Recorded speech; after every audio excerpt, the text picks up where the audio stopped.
ओम। साथियों, यथार्थ आध्यात्मिक मार्ग यान के इस आध्यात्मिक सत्संग में आप सभी लोगों का एक बार फिर से बहुत बहुत स्वागत है।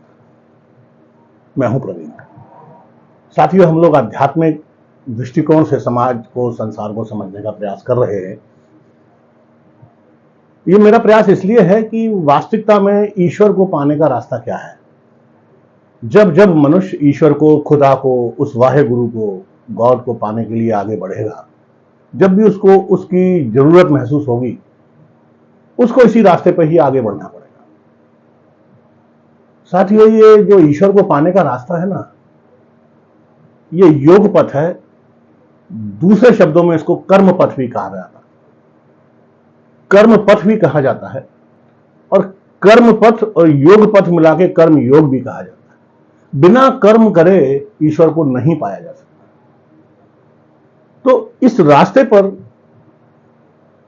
जो आध्यात्मिक रास्ता है, इस पर चलकर ही ईश्वर की प्राप्ति हो सकती है, खुदा की प्राप्ति हो सकती है। हमारे पूर्व में, ये मैं नहीं कह रहा हूं, ये हमारे पूर्वजों ने कहा है और ये आप जानते हैं। मेरा प्रयास केवल इतना सा है कि आपको मैं उसको रिमाइंड करा दूं, जो भूल गए हैं, क्योंकि आप तो संसार में हैं और संसार तो पूरा भुलावा है ना। इतनी माया इतनी वृहद रूप में फैली हुई है। और माया की सबसे बड़ी खूबी क्या है कि वो बहुत ही आकर्षित होती है। उसमें इतना आकर्षण होता है कि बच्चा हो, जवान हो, प्रौढ़ हो या वृद्ध हो, सब उसके माया जाल में फंस जाते हैं। वही बच पाते हैं जो ईश्वर की तरफ बढ़ने लगते हैं, जो ईश्वर की तरफ बढ़ने का प्रयास शुरू कर देते हैं। मुझे भी ऐसा ही कुछ मिला अपने जीवन में।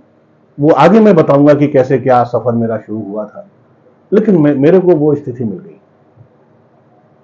और दूसरी बहुत जरूरी बात यह है कि इसको कोई अपने प्रयासों से ईश्वर को नहीं पा सकता।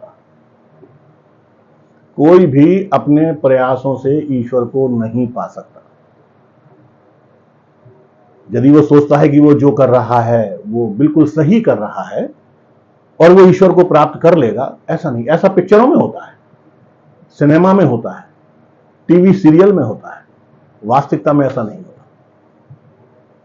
और जब तक आप उस ईश्वरीय पथ पर, उस आध्यात्मिक पथ पर, उस योग के पथ पर नहीं चलेंगे, तब तक आप कल्पना भी नहीं करिए कि आप ईश्वर को पा सकेंगे, ईश्वर को समझ सकेंगे, ईश्वर को देख सकेंगे। संभव ही नहीं है। तो जब भी आपको ईश्वर को पाना होगा, उस रास्ते पर चलना होगा। और सुख, वास्तविक सुख यदि आपको चाहिए, क्योंकि आजकल हम लोग सुख और दुख पर ही चर्चा कर रहे हैं, तो सुख यदि चाहिए है तो आपको इस आध्यात्मिक पथ पर ही चलना पड़ेगा। कोई डॉक्टर, कोई कथाकार, कोई भी बाबा, कोई भी साधु आपको उस सुख की प्राप्ति नहीं करा सकता, क्योंकि संसार में सुख है ही नहीं। हां, केवल एक ही आपको उस सुख के रास्ते पर चला सकता है, वो है तत्वदर्शी, महापुरुष जिसे कहा जाता है, परमहंस जिसे कहा जाता है, सदगुरु जिसे कहा जाता है। वो मेरी भी किस्मत थी, मेरा भी भाग्य था, भगवान की मुझ पर असीम कृपा थी, मुझे भी सदगुरु मिल गए। और जब मिले और फिर उन्होंने पकड़ा और उन्होंने जब मुझे समझाया और जब इस पथ पर चलाया, तो वही सुख आप सबको मिले, यही मेरा प्रयास है। गृहस्थ जीवन में रहते हुए उस सुख को कैसे आप पा सकते हैं? सदैव आनंद में रहने वाला सुख, चिदानंद जिसे कहा जाता है। संसार रो रहा है, लेकिन आपको उससे, हाँ, क्षण के लिए आप भावुक होंगे, लेकिन उसके बाद फिर आप तो चिदानंद में बैठते हैं। उस स्थिति में आपके सदगुरु ने आपको पहुंचा दिया। तो बिना सदगुरु के तो कोई पा ही नहीं सकता।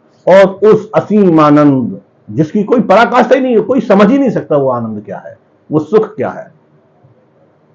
उस सुख को पाने के लिए जब मनुष्य को आगे बढ़ना है, तब उसको इस आध्यात्मिक रास्ते पर ही चलना पड़ेगा। यही मेरा प्रयास है। आप इस सत्संग को देख रहे हैं।